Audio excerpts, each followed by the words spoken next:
My name's Councillor Mazar Iqbal. I'm the Cabinet Member for Communities and Inclusion, and one of my responsibilities is the Gateway programme. I'm also a councillor for Darnall Ward.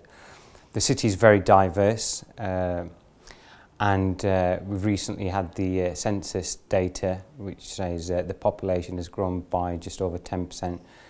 So we've just got over 500,000 people living in Sheffield, and we've seen an increase in the BME population, which is now 1/5, 20%.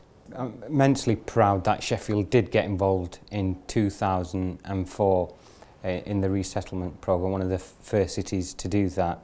And it's important that cities like Sheffield offer, when they can, refugee settlement. I mean, it's quite harrowing to hear some of the stories over the last 10 years, the people that we've resettled in Sheffield, you know, either fleeing violence, persecution and so forth. And, you know, giving them the opportunity of a safe sanctuary, a safe haven, compared to where they've been, it's important that we as Sheffield provide that opportunity for those individuals. I think as we've been working on the programme now for 10 years, I think it's important to learn from each other, not just from Sheffield, but other towns and cities that have been involved in the resettlement of refugees.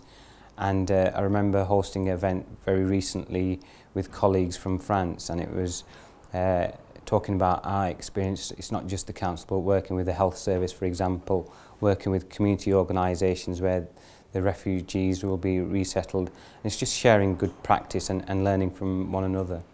As a Cabinet Member, we are seeing our budgets being reduced by almost 50%.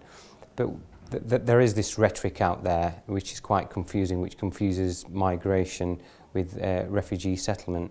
And it's important that politicians come out and make a clear distinction between the two.